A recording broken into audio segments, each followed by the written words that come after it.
Salut à tous, c'est Axel de la chaîne Deep Design. Aujourd'hui on va parler des Mac et des PC.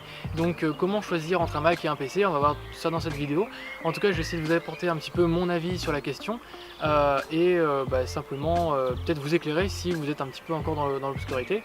À savoir, vous pouvez déjà télécharger un guide gratuit pour les designers, donc il y aura un lien dans la description, c'est gratuit. Vous pouvez télécharger, c'est un guide, une sorte de PDF où il y a des règles graphiques en fait de base que j'ai créé, donc j'espère que ça va vous plaire.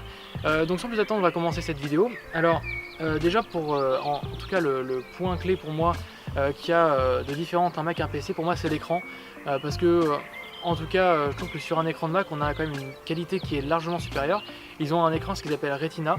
C'est des couleurs beaucoup plus vives et beaucoup plus explosives. Même si maintenant, il y a des nouveaux écrans qui apparaissent de la marque Samsung, etc. Il y en a pas mal, des LG, etc. qui ont aussi de très très bonne qualité.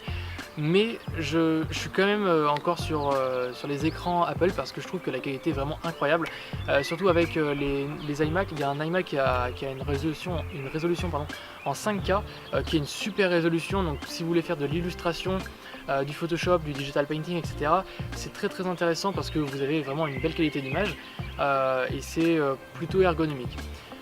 Donc après, au niveau de l'écran, personnellement je conseille un Mac. Après c'est vrai qu'au niveau du prix, comme vous l'avez forcément remarqué, un Mac c'est quand même plus cher par rapport à un PC. Au niveau des performances, après au niveau de l'ergonomie et du UX, donc de l'user experience, c'est toujours un petit peu mieux sur Mac, je trouve personnellement. Donc après c'est à vous de choisir, c'est vous qui choisissez selon vos préférences. En tout cas moi c'est comme ça que je le vois. Après au niveau des performances, lequel choisir entre un PC ou un Mac? Si vous voulez faire des créations en 3D, donc avec des gros calculs, style de la modélisation, dans Cinema 4D, dans plein de logiciels, si vous voulez faire de la 3D ou faire des choses avec des gros calculs, dans ce cas là je vous recommande un PC parce que pour un prix équivalent vous allez avoir quand même une bête beaucoup plus forte au niveau d'un PC. Si vous voulez faire simplement de l'illustration ou du digital painting, le mieux c'est de passer sur un Mac parce que ça utilisera moins de ressources, ce sera quand même plus agréable à utiliser. Si vous ne savez pas quel logiciel utiliser entre Photoshop et Illustrator, j'ai déjà fait une vidéo et justement je vous parle un petit peu des Mac, etc. dans cette vidéo.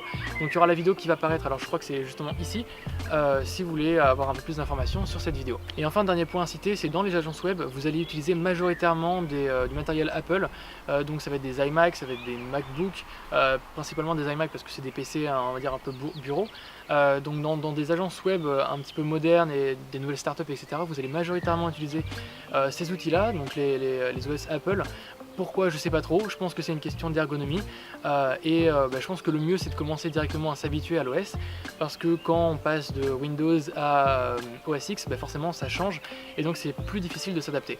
Donc le mieux c'est de prévoir en fait ce qu'on va vouloir faire. Si on veut travailler en agence, si on veut travailler dans du Photoshop, Illustrator, etc., travailler dans le vectoriel, le mieux c'est d'utiliser un Mac. Par contre si vous voulez faire des calculs 3D, des modélisations, ce genre de choses, dans ce cas là c'est beaucoup mieux d'avoir un PC. Au niveau du prix, ça vaut largement plus le coup. Voilà, c'est la fin de cette vidéo, j'espère qu'elle t'a plu. N'hésite pas à mettre le petit pouce en l'air qui fait toujours plaisir, à partager la vidéo si elle peut aider quelqu'un et à télécharger le guide gratuit qui est dans la description. Et donc on se retrouve du coup dans une prochaine vidéo. Allez tchuss, à la prochaine.